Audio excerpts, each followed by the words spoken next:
A man sits at the table, leaning back slightly. His face is in shadow. Every other apostle is lit. This man alone sits in darkness. His right elbow rests near a white stream of salt, spilled from an overturned cellar. In the 16th century, spilling salt marked the presence of the devil. His right hand clutches a small leather purse, 30 pieces of silver. His left hand reaches toward the same dish as the man beside him.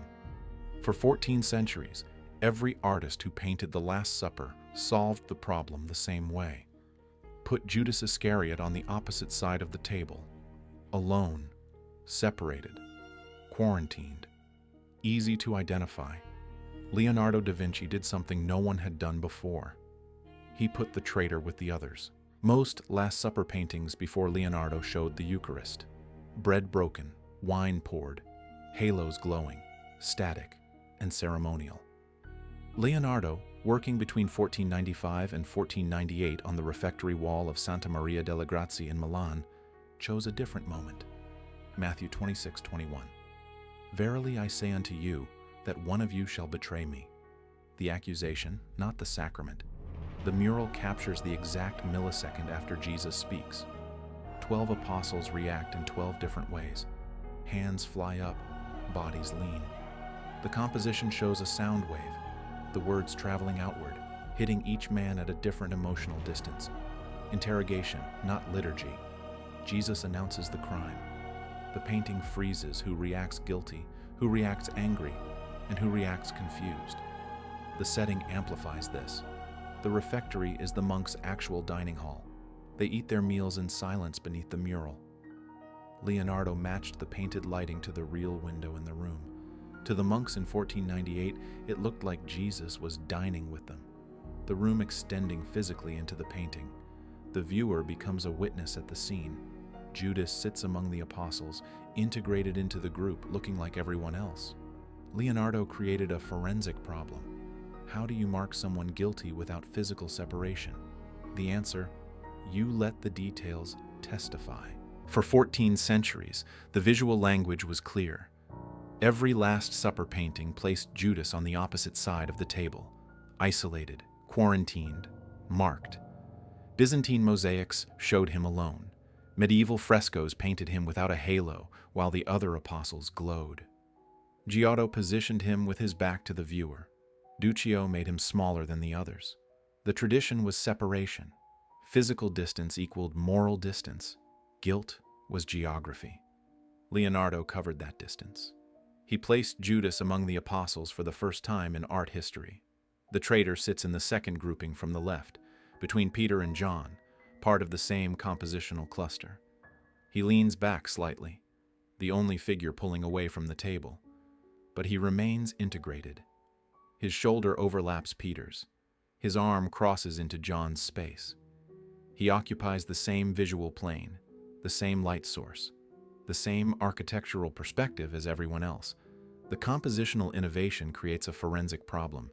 If you can't use isolation, how do you mark guilt? Leonardo's answer is accumulation. He layers evidence. Judas's face falls into shadow.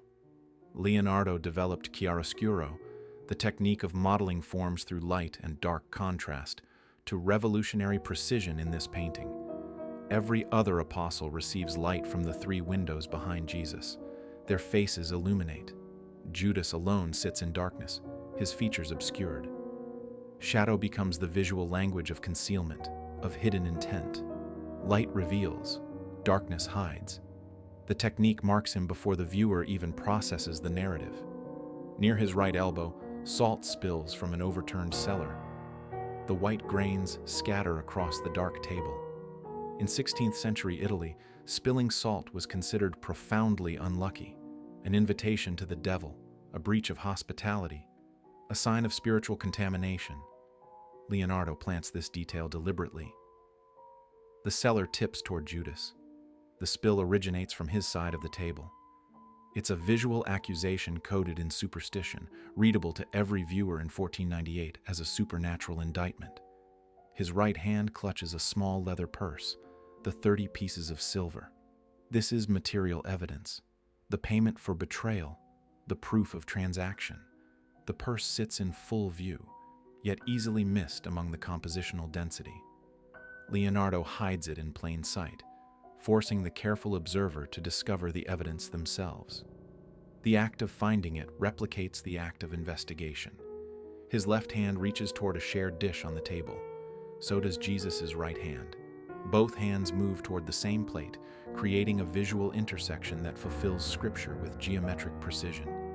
Matthew 26:23. He that dippeth his hand with me in the dish, the same shall betray me. This is the moment of identification, not accusation by voice, but by gesture. Jesus doesn't point. He shares food, and the sharing itself becomes the revelation. Underdrawings revealed. Through modern imaging show, Leonardo repositioned Judas's head multiple times. Early sketches show him facing forward. Later revisions tilt the head back, then to the side, then down at a sharper angle. Leonardo adjusted the tilt degree by degree until the posture communicated shame, recoil, and psychological withdrawal. The traitor required precision. Each angle had to balance visibility with guilt, integration with isolation. Too obvious, and the forensic tension collapses. Too subtle, and the narrative fails. Leonardo didn't paint Judas as a monster. He painted him as a man marked by accumulated detail. Shadow, salt, silver, gesture, posture. The evidence stacks. The details testify. And the viewer becomes an investigator, scanning the table for the signs they've been taught to read. Behind Judas, a gray-bearded man leans forward. Peter. His left hand rests on the shoulder of the young apostle beside him, John, whispering urgently. His right hand is twisted backward, gripping a large kitchen knife. The wrist contorts at an unnatural angle. Some restoration debates called it the phantom hand, questioning whether it belonged to anyone. Anatomical analysis confirmed it's Peter's hand, representing the fight response to trauma. This is foreshadowing embedded as evidence. Hours after this meal, in the Garden of Gethsemane, Peter will use a blade to cut off the ear of Malchus, the high priest's servant, defending Jesus with violence. Leonardo plants the future in the present as a visible object. The question, why is someone armed at a sacred meal? Because this moment precedes violence, and Peter is already gripping the weapon. Leonardo arranges the 12 apostles into 4 groupings of 3, not chaos, but mathematical architecture. Each cluster forms a pyramid, creating visual rhythm across the table. This is the sound wave theory made visible. Jesus speaks. The words travel outward. Each grouping represents a different stage of impact as the accusation spreads. Far left, Bartholomew stands, hands pressed flat against the table in shock. James the Less raises both hands in disbelief. Andrew points toward Jesus, questioning. They are farthest from Jesus spatially, and their reactions are the most externalized. Distance allows for larger gestures. Second grouping. Judas leans back in shadow. Peter grips the knife behind Judas's shoulder. John, painted with soft feminine features and no beard, swoons to his right, eyes closed, leaning away from Jesus. This is the freeze response. John shuts down. His body tilts, eyes close, hands go limp. Renaissance convention depicted the youngest apostle, the beloved disciple, as an idealized youth, soft features communicating innocence and spiritual purity. Later conspiracists claimed this was Mary Magdalene, pointing to the feminized appearance. Art historians confirmed it was standard iconography for depicting youth as holiness. But Leonardo also painted collapse.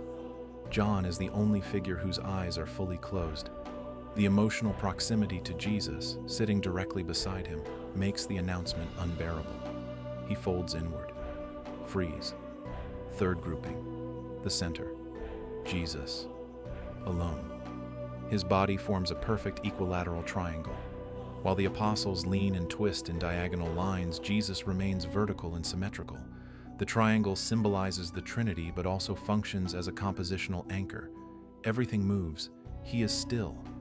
A V-shaped negative space separates him from John and from the apostles on his left, creating a pocket of emptiness that emphasizes his solitude. He is surrounded by 12 men, yet utterly alone. Knowledge separates. His hands operate in a dual gesture. Left hand, palm open, reaches toward bread, offering, mercy, the Eucharist. Right hand, palm down, reaches toward a bowl, judgment, identification of the betrayer. One hand offers salvation, the other points to damnation. Fourth grouping, Thomas raises his index finger upward. The gesture reads as a question in the present. Is it I, Lord? And as prophecy in the future. After the resurrection, Thomas will demand to place his finger into Christ's wounds to believe. Doubting Thomas. Leonardo paints both moments in one gesture. Time collapses. James the Greater throws both arms wide in shock and denial. His reaction is large, theatrical, and externalized. Philip presses both hands flat against his chest, pleading, Lord, is it I? He claims innocence through physical declaration, searching for reassurance. This is bargaining, the attempt to negotiate reality. Leonardo maps the 5 stages of grief across 12 men. Fight. Peter with the knife. Freeze. John is collapsing.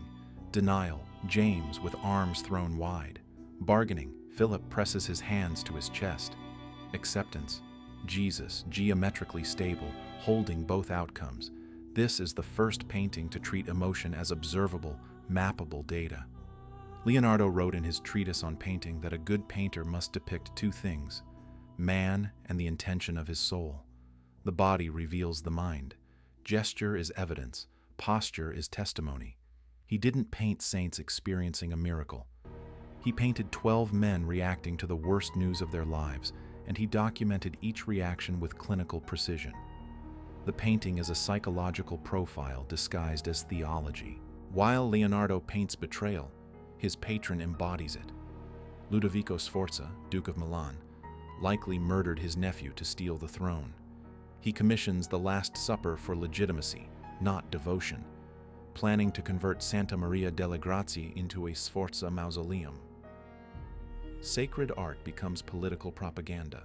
The French army massed at Milan's borders throughout the entire painting process, 1495 to 1498. Anxiety outside the walls mirrors anxiety on the walls. After Milan fell in 1499, French soldiers occupied the refectory. They have stable horses there. They throw rocks at the apostles' faces for target practice. King Louis XIV loves the painting so much that he asks if the wall can be cut out and transported to France. When told no, his men desecrate it anyway.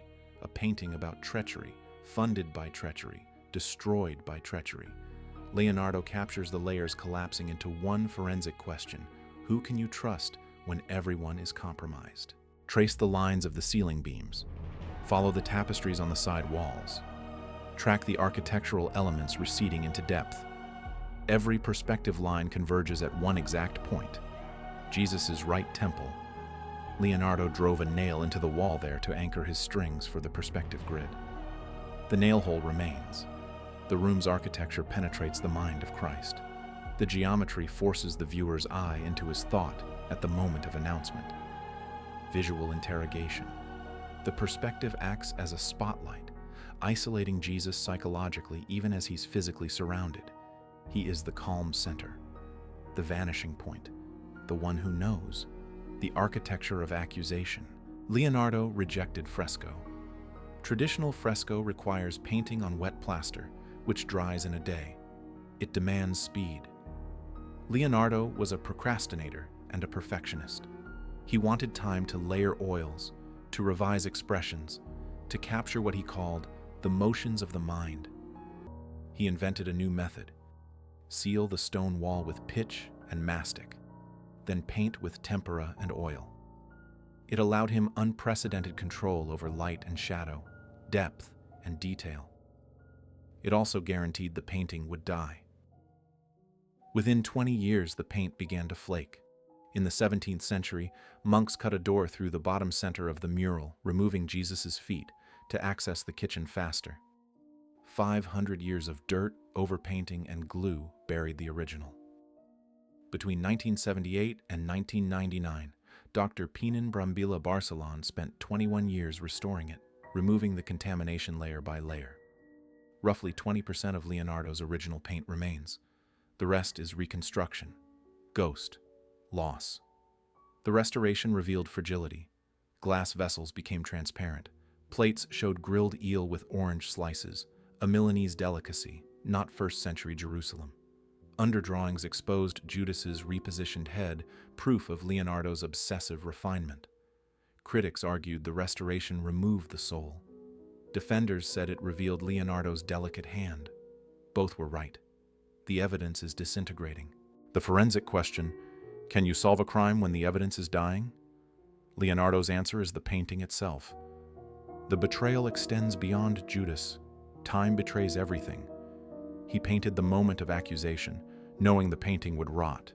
Genius and failure were simultaneous. He sacrificed longevity for luminosity. The masterpiece is both a crime scene and a victim. The psychology survives where the paint doesn't. Judas sits in shadow, hand reaching toward the shared dish. Peter grips the knife, violence waiting. John collapses inward. Thomas points upward, questioning the future. Jesus remains geometrically perfect, isolated by knowledge, hands holding mercy and judgment at once. The nail hole in his temple still marks the vanishing point. All lines lead there. The architecture penetrates thought. The perspective draws the eye into the mind of the accused, the announcer, the one who knows he will die. Leonardo didn't preserve an object. He preserved a state, isolation, foreknowledge, acceptance. And he proved that all moments, even divine ones, are temporary. The apostles still sit at the table. The salt still spills. The knife still waits. The testimony fragments, but the accusation endures.